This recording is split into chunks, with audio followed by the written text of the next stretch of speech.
And we're live. All right, everybody. Hi, everybody. Wendy Weber here.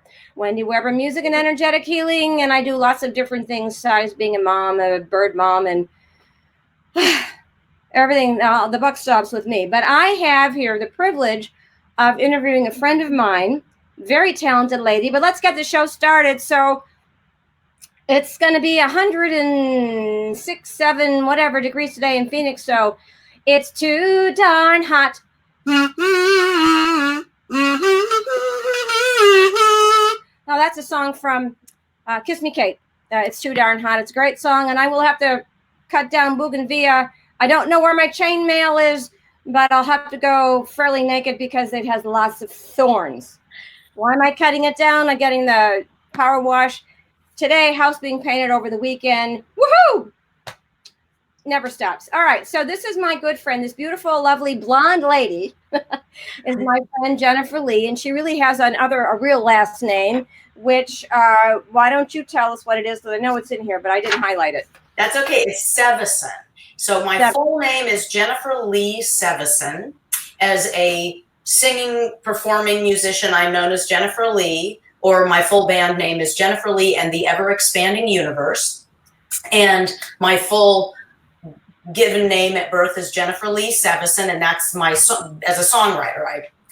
I publish under that name. So yeah, well, Jennifer Lee is a lot sexier. Exactly. When is a little consistently misspelled and mispronounced when I first started performing as Jennifer Sevison. So it was my mother's suggestion that I just drop the Sevison and use the middle name. You have a wise mother. Yes, I do. Well, welcome to my show. This is going to be a great treat for me. So Jennifer is in an accountability group with me and a mastermind. We do a specific business model for the singing songwriting, music prosperity mastery, and we belong to the music prosperity mastermind created by our coach and mentor Tiamo De Vittori. So I don't know about you, Jennifer. I'm not going for a Grammy. I'm not going for a label. If I ever get picked up, that'd be great. That's not my purpose, and it may be yours because you have some cool stuff going on. What was you got an award, or you got tell us about that? Oh, well, I recently was I won an award for songwriting. I won a songwriting contest, and it was international and chosen out of thousands of songs, which was fabulous and really fun. And so I can now officially call myself an award-winning songwriter. Woohoo! Make sure that goes on your website. That's right. Stuff. Woohoo! That's right. So we're very proud of you, and I'm so glad to call you part of my group and also my friend, and it's really great. But let's go back to the beginning. Where were you born? What's that? Where were you born? Oh, I was born in Redwood City, California, Sequoia Hospital. Oh boy. Yep. There's big trees, right? Yeah, there's some big trees. There's some big redwoods around. Yeah, and actually, I grew up mostly under oak trees in Menlo Park, California. Yeah, which is a whole entirely different universe now than it was when I was growing up there. With the whole .com thing, it has turned into a different place. So, but it was a lovely place to grow up. I feel very lucky. What was your childhood like? What was the thing that you remember the most, that you were the happiest about? Music. Music was the thing I was the happiest about. I'm really lucky. I had a mother who, well, my grandfather got us a piano when I was 4 years old, and my mother says that she could not keep me away from it. I was constantly going and picking out little melodies. Yeah. And way back then, they were not, it was just very standard that you don't start a student on piano until they're 8. So my mother had to search and search and search for a teacher who would take me at age 5. And she found somebody, and God bless her, she took me to my piano lessons every week and got me a guitar when I was 8, when I wanted a guitar. And so I've been playing music, since I was little, and it was the thing that brought me the most joy. Yeah. I can relate to that. I finally got my mother to do, we had a baby grand piano in our apartment. Yeah. And I finally got lessons at 7. Yeah. Yeah. And we're lucky to have started young, huh? Yeah, yeah. You have an ear, I have an ear. We have different talent and skill sets, Yeah. but it's that's what makes life so interesting. So, what do you remember was your first performance? Oh, well, my very, very, very first performance, official performance, was a recital, piano recital that I did when I was 5. And with the things I remember about it were that I was wearing a little black velvet dress that my great aunt had sewn for me. And apparently this part I don't remember, but my mother has told me that I walked out on the stage. I was the youngest one. No, there were no other 5-year-olds. Everyone else was 8 and up. And so as I walked across the stage, it was a long walk to the piano. She said I was staring at the audience. I was just fascinated by them. Like it was like they were the show that I was watching. Yeah. I got up on the stool and played my little pieces, and yeah, so that was my very first performance ever. Do you recall what you played? I believe that one of the songs was entitled "My Hamster Crawls." I don't remember what else, but Now I can relate because at 8 I was at the Goodman Theater playing, and I couldn't see anybody because the lights were in my face. So that helped me. So I played for me Buzzing Bee. I can't find the music. I'm gonna have to see if I can Google it and find it and recreate that for one of these shows sometime. That'd be fun. But oh, I love all it. about the animals when you're little. Exactly, the wildlife. I love it. Including us, we were kind of wildlife too back then, probably. Exactly. So I remember that so well. I figured you might. That was great. Yeah. And so you went through regular school till you got to high school. Did you do anything with school? I don't know if they had anything in California. We didn't have a lot in Chicago. Yeah, well, there wasn't much, but there was. I mean, the thing is, when I was in grade school, there was some music, and I for like a minute and a half tried playing the clarinet. Mm. That was not long lived, but I only played. So on my own, separate from that, I played piano. I took piano lessons for only 3 years because when I got my guitar, I was like, I am done with this piano thing, and just got into playing guitar. And I didn't start taking piano lessons again until I was a freshman in high school. And at that point, I took some lessons from a guy who taught me all my basic major harmony, and Right. then I started in high school. I started playing in the jazz band. I started playing piano in the big band. So, and then in junior college, I played, and so I was kind of at a certain point just kind of self-taught. I mean, when you learn enough theory and Yeah. you know how to read, and you understand enough about musical structure, there's a lot you can learn on your own. Yeah. So Yeah. Absolutely. What is it that you like about jazz? it. It's something that I was in my ears from a very young age. And so I'm sure that I was just very influenced by what I was hearing. My parents had what, you remember the 8-track tape? Remember the 8-track tapes, right? Yes. So the predecessor to the 8-track tape was the 4-track. And my parents had nothing in the home to play music on except this 4-track tape deck. And they had 3 tapes. And one of them was the soundtrack to Zorba the Greek. One of them was the soundtrack to A Man and a Woman, which of course is all that beautiful Brazilian bossa nova. And one of them was Herb Alpert. Herb Alpert and the Tijuana Brass.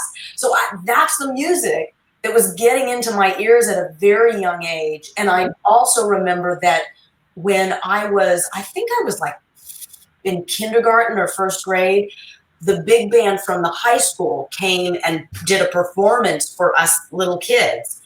And I remember the moment of hearing this, and it was like, what is that? It blew my mind.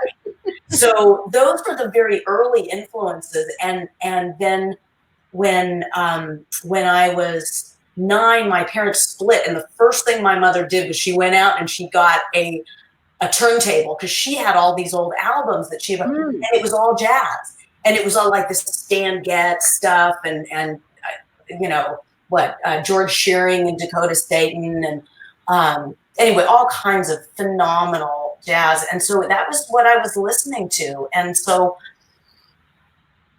yeah, I think it was just in my ears from very early on, and it always just did it for me. You know, hard to say exactly, you know what, but I love the improvisational aspect of it, but also it's like the particular types of harmonies, you know, chords with extensions, and you know, certain kind of complex harmony that really moves me. Yeah. I like that too. Isn't it interesting how what we listened to growing up influenced stuff? For me, it was classical and musicals. Yes. Standards. Yeah. Some old time, but I got old time rock and roll. I got that from friends' house, or some from the radio. But that's what I rate the most of.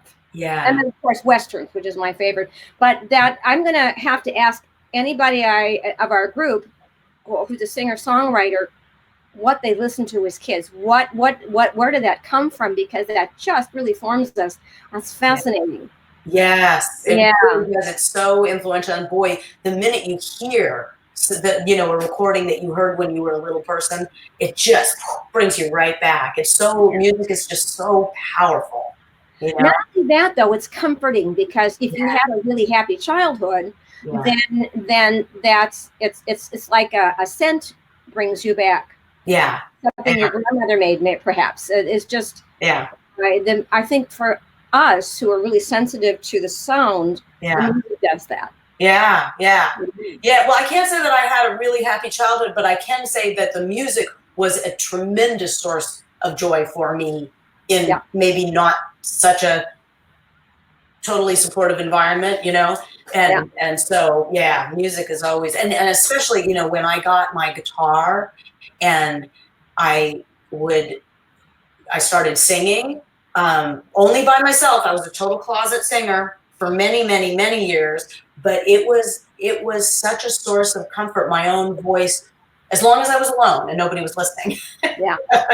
But that singing, I just knew from age 8 that was the thing that brought me the most joy in life, you know?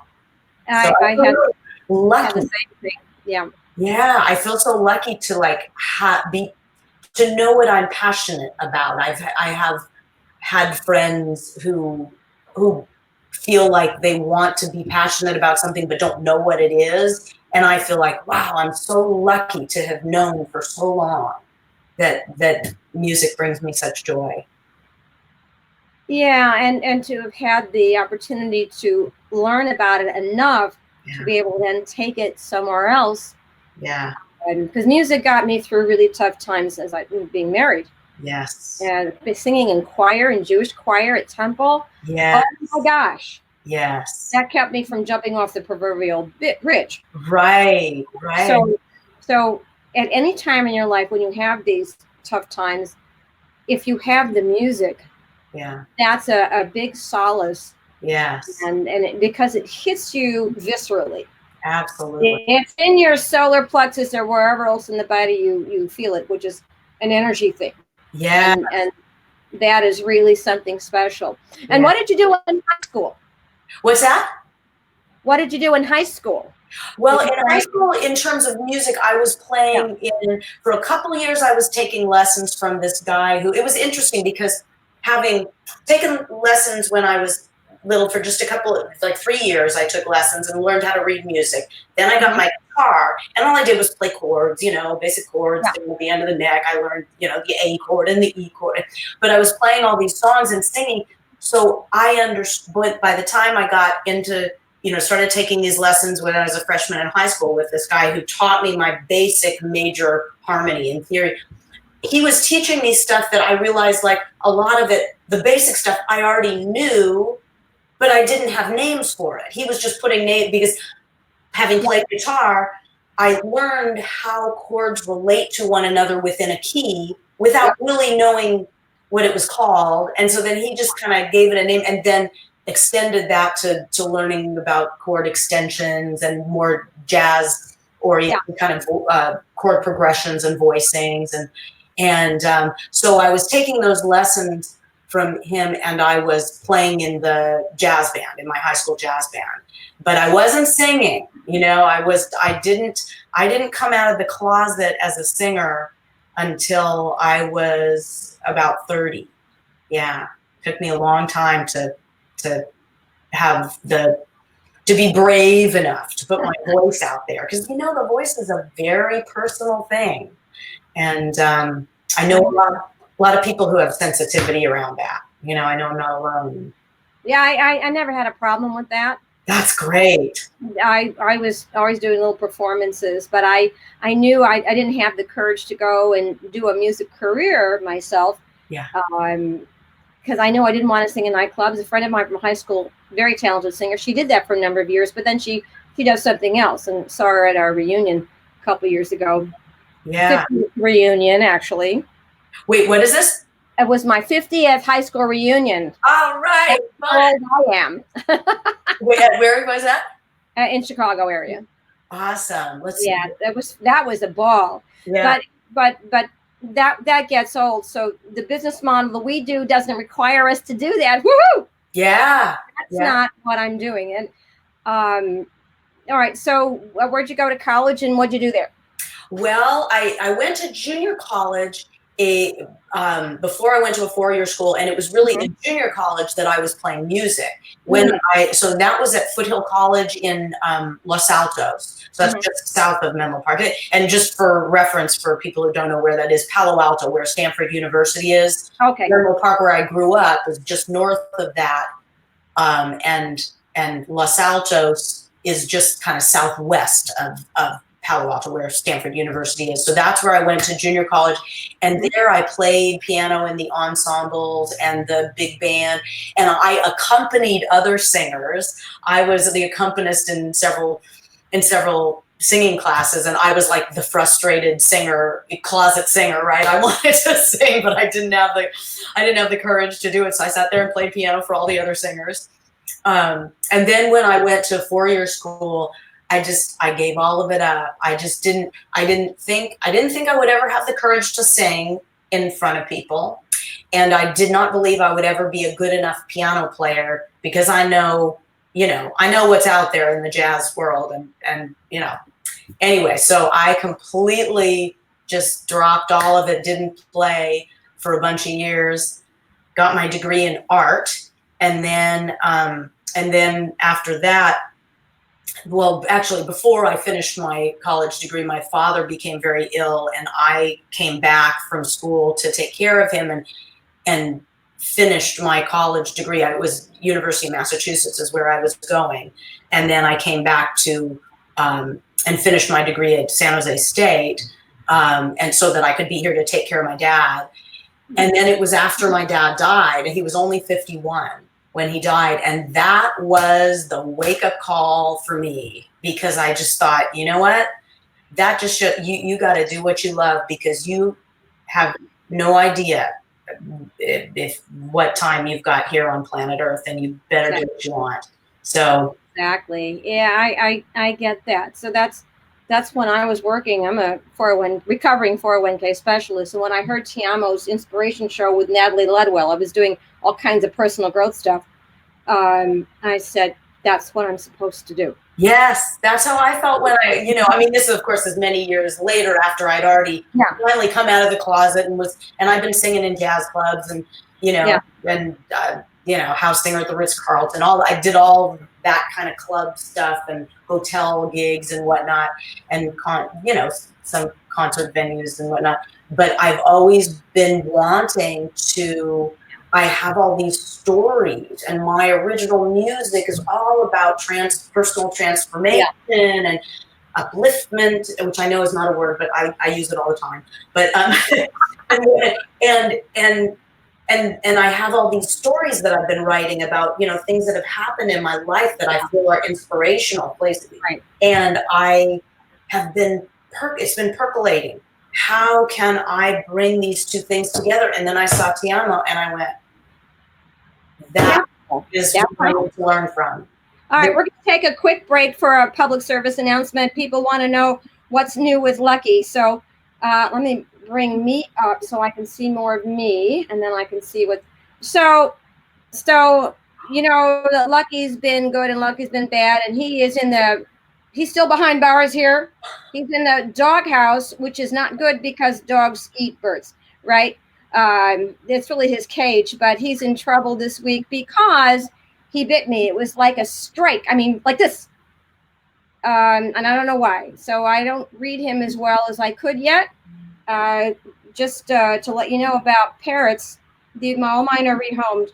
They are still wild animals. They did not choose to be captive. So you have to, or I have to, and anybody who owns them needs to learn to think like them as much as possible because they're not going to think like you. Ever. So that's where Lucky is. And I didn't get super mad at him, but that's the way it is. Let me pull you back up. So that's our public service announcement and update on Lucky. All right. So let's get back to Jennifer. Lucky is beautiful. I just have to say, I love seeing a picture of little Lucky.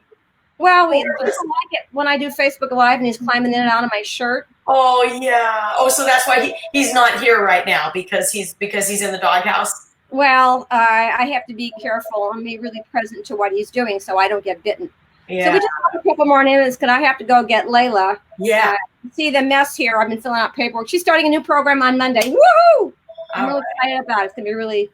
And she might get to do karaoke there. She's a karaoke star, so we're gonna.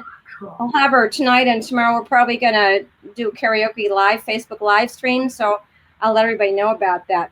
Cool. All right. So then, have you ever been married? I was married once for 5 years, and was not the right thing for me. But I'm still great friends with my former husband, and as a matter of fact, we're doing some work together now. Lovely. Yeah, he's booking me at certain clubs, and we're good friends. So not meant to be married forever, but I get it. Yeah. But that's great. That's another thing that I didn't know about you. Yeah. And do you have any pets yourself? I do. Oh, and I closed the door. Otherwise, she'd be here crawling all over me. I have a cat named Minx, who is just the most. Actually, her full name is Precious Pixie Minx Lovable Cat. Which is all of that. There's got to be an acronym for that somewhere. Exactly. She's so amazing. Yes. So no birds because I got, Minx. I've had multiple cats before, but Minx is definitely an only cat and happy that way and not wanting to share. Right.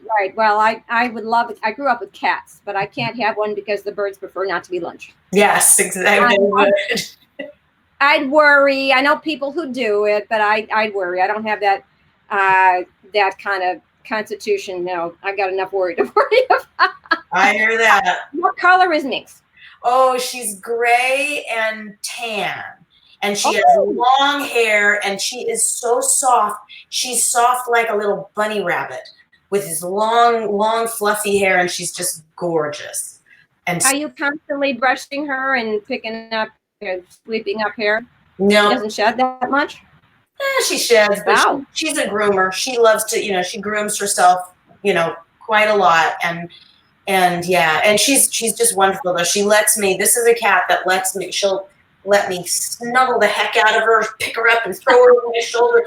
And she lets me pet her paws, which most cats will not let you do. So you should get me started talking about Minx because I'll go on. All right. Well, we're going to almost done because I'm going to have to go get Layla. But is there anything else that you'd like to share with us and tell everybody, because you write custom songs, yes. Tell everybody what's your website. Okay, my website is jenniferlee.xyz. That is actually a legit suffix for websites now. So www.jenniferlee, all one word, no punctuation. Jennifer spelled the normal way, JENNIFERLEE for the Lee, .xyz. I remember that came out. I didn't get any. I still have .coms, but yeah, that is one. And That's great. So if anybody wants to look her up, they want more jazzy songs. I don't do a lot of jazz, but we refer each other because I won't do hip hop either. Where there's people in our group who do, Yeah. and so if you want a song like that, then I'll refer you out. Yeah. And I write in other styles as well. Yeah. I have a SoundCloud page, or you can find me on SoundCloud and lots of stuff there. And I do also have you walk me through that, because I have a SoundCloud account, but I don't know what to do with it. Yeah. Well, I'm not sure what to do with it either, except that it's a place where people can go hear the full version of my songs. Got so it. that if they want to hear and really get a sense of the variety of different stylistic approaches that I take, and some of my songs that haven't yet been released are up there. So, and all of my for the songs that have been released on my website, there's a lyrics page so that people can read my lyrics and get a sense of what kind of lyrical content I'm if they don't have a chance to listen to the whole song. What's coming up for you that really excites you? What's next? Well, one thing, of course, is working toward my keynote concerts. That's very exciting. I have a show.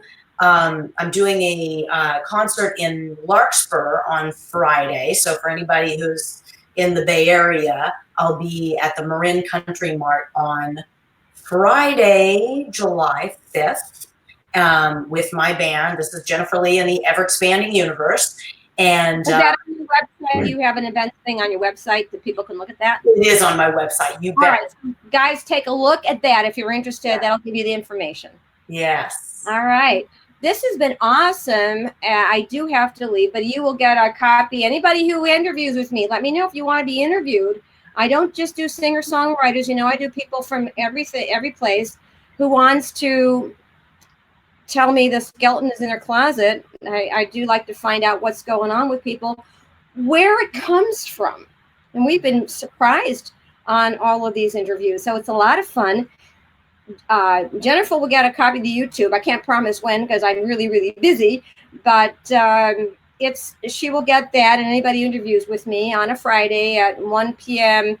Right now, it's always 1 p.m. Phoenix time when we do change, because we're kind of schizophrenic because we don't have daylight savings time. But I really thank you so much for stepping up to do this, and I will do my last song. I still have to work on it. Before you do, can I just thank you, Wendy? Thank you so much for having me. This has been so much fun. I just had a blast. You are a great interviewer and just such a fun person to hang with. Well, I appreciate that. If I weren't fun, I'd cry. So I'd rather laugh than cry any day of the week. But thank you for that so much. Yes, thank you. My idol is Carol Burnett. I'm watching the old half-hour shows. They are hysterical. Yeah. But she always does something at the end, and I do have something that I finish all my Facebooks with now, because I remembered I used to do this, but I wrote a little extra song to go with it. This has been a ball right from the start. I'm glad that you all are here to take part. Fun to use kazoo and not a drum and fife. Wishing you a joyous melody in your heart and harmony in your life. Song, everybody. Have a great 4th of July. Be well. Thank you, Wendy. Thanks so much. I'm going to find the thing to turn this off. Okay.